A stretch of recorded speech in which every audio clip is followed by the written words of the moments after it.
Саламатсыздар ма, оқушылар? Біз өлең сөздің патшасы бөлімі бойынша ұлы ойшыл, ғұлама Абай Құнанбайұлының қара сөздерін оқимыз. Және 17-ші қара сөзде тоқталамыз. Осы сабақ бойынша сіздің меңгеретініңіз шығармалардан алған үзінділерді ғаламдық тақырыптағы өзекті мәселелермен байланыстыратын боламыз. Абайдың өлеңдерімен бірге қара сөздер де оның ақындық мұраларына қосылған бағалы қазына. Қара сөздерін жазуды бастағанда Абай 45 жаста болған. Ақыл ойы толысып, жасы кемелденген, көрген-білгенін ой елегінен өткізіп, сараптар жасқар еткен кезінде қара сөздерін жазуды қолға алған. Абай өзінің қара сөз жазуы туралы: ақыры ойладым, осы ойыма келген нәрселерді қағазға жаза берейін. Ақ қағаз бен қара сияны ермек қылайын. Кімде-кім ішінен керек сөз тапса, жазып алсын, я оқысын. Керек жоқ десе, өз сөзім өзімдікі дедім дейді. Бұған дейін шығыс ойшылдары Әл-Фараби, Фердауси, Бабыр, батыс философ ғалымдары Галилей, Коперник, Спенсер, Дарвин, Ньютон, Пифагор еңбектерімен танысуы да мүмкін Абайды осындай ойларға алып келген болар. Енді қара сөз деген не? Оның ерекшелігі қандай? Сол туралы қарастырып өтсек. Қара сөз көркем әдебиеттің үлкен бір саласы. Өлең сөзден айырмасы, онда сөз ырғағы еркін, әдебиеттегі сөз саптау қалпына сәйкес келеді. Өлеңдегідей қандай да бір белгілі өлшемдер сақталмайды. Ал Абайдың қара сөзіне келсек, бірінші, Абайдың қара сөздерін сыншылдық, ойшылдық, көбіне адамгершілік мәселелеріне арналған өсиет, толғау деуге болады. Екінші, философиялық трактаттар стилінде жазылған қара сөздері тақырып ауқымдылығымен, дүниетанымдық тереңдігімен, саяси әлеуметтік салмақтылығымен құнды. Үшінші, Абайдың қара сөздеріндегі гуманистік, ағартушылық, әлеуметтік ойлары дін туралы пікірлермен бірігіп, тұтас бір қазақ халқының философиялық концепциясын құрайды. Абай қара сөздерін 1890-1898 жылдар арасында жазған. Абайдың қара сөздерін тақырыбы жағынан бірнеше топтарға бөлуге болады. Өмірбаяндық, халықтарды салыстыру, қазақ сахарасын билейтін әкім, тергеуші соттар жайында, күлкі туралы ойлаған ойы, сыны, қазақтың мақал-мәтелдері туралы, ел мінезін суреттеу, жас баланың психологиясын еске алып талдаған сөз, білім, ғылым, өнер туралы, дін, мораль, тәрбие жайында ойлар, адамгершілік, ар-ұят мәселелері, өмір туралы толғаныстары, нақыл сөздерден тұратын қара сөзі, және біраз сөз қазақтың түбі қайдан шыққаны туралы мақаласы. Көріп отырғандарыңыздай, Абайдың қара сөздері бірнеше тақырыпты қамтиды. Осы алуан түрлі тақырыптағы Абай қара сөздерін біріктіретін бір мәселе бар. Ол адам болмысы. Қара сөздердегі әрбір сөз осы тақырыпты кеңірек ашуға мол мүмкін береді. Осындай адам болмысы туралы қара сөздің бірі 17-ші қара сөз. 17-ші қара сөздің қысқаша мазмұнымен танысыңыздар және қара сөздегі адам болмысына қатысты маңызды деректерді анықтап алыңыздар.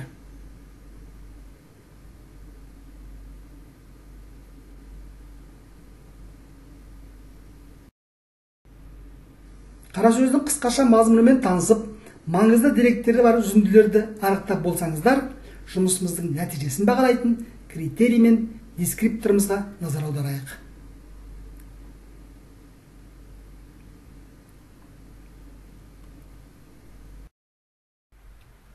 Келесі кезекте өздеріңіз оққан 17-ші қара сөздегі қайрат, ақыл, жүрек, ғылымның айтқан сөздерінен маңызды деректері бар үзінділерді анықтап көрейік.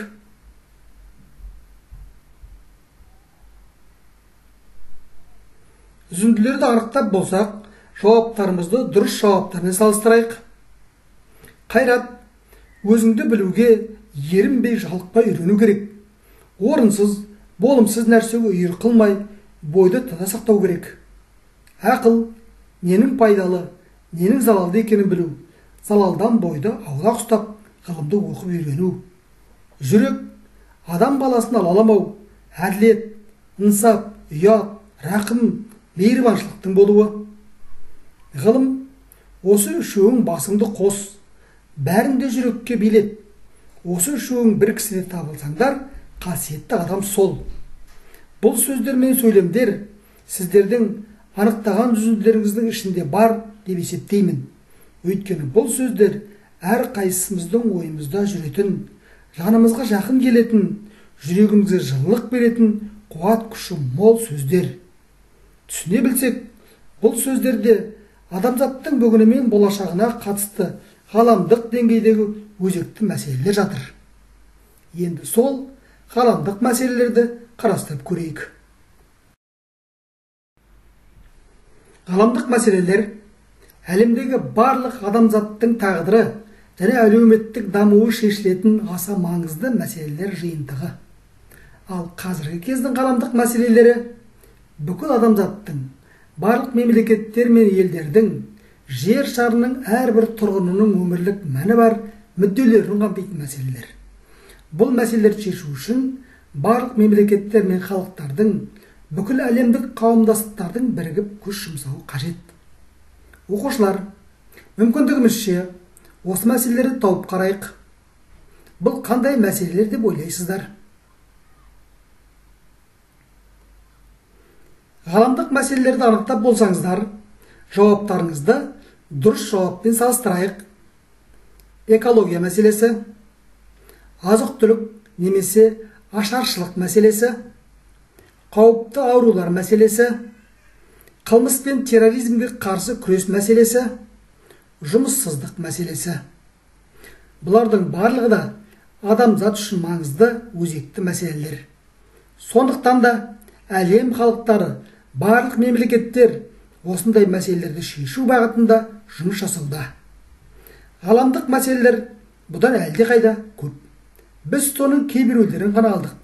Сондықтан сіздердің тапқандарыңыз бұдан басқа да ғаламдық мәселелердің бірі болуы мүмкін. Келесі 17-ші қара сөзден алынған үзінділерді ғаламдық тақырыптағы өзекті мәселелермен байланыстырып, сұрақтарға жауап берейік.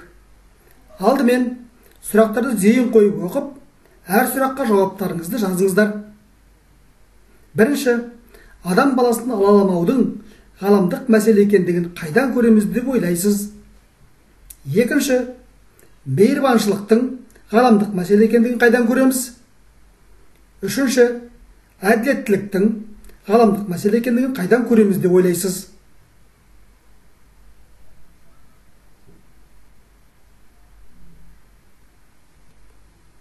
Жазып болсаңыздар, ғаламдық мәселе туралы өз ойларыңызды берілген жауаппен салыстырып көріңіздер.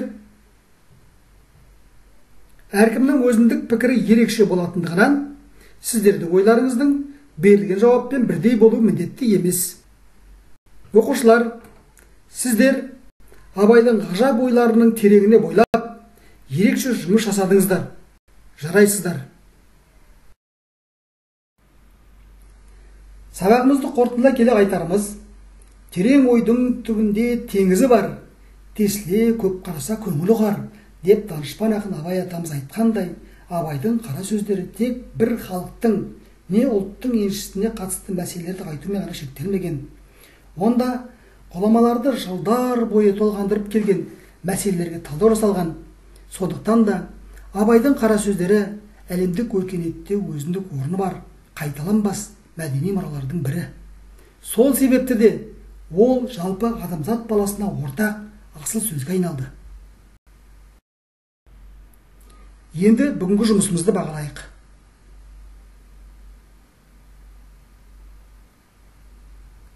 Жұмысымызды бағалап болсақ, өзіндік жұмысқа көшеміз. Өзіндік жұмыс Абайдың 17-ші қара сөзінің толық нұсқасын берілген сілтеме бойынша тыңдай отырып, шығармадан алған үзінділерді ғаламдық тақырыптағы өзекті мәселелермен байланыстырып, өзіндік ой пікіріңізді жазыңыз. Бүгінгі сабақта үйренгендеріңіздің негізінде өзіндік жұмысты орындау сіздерге қиындық келтірмейді деп ойлаймын. Сабақ аяқталды. Сау болыңыздар.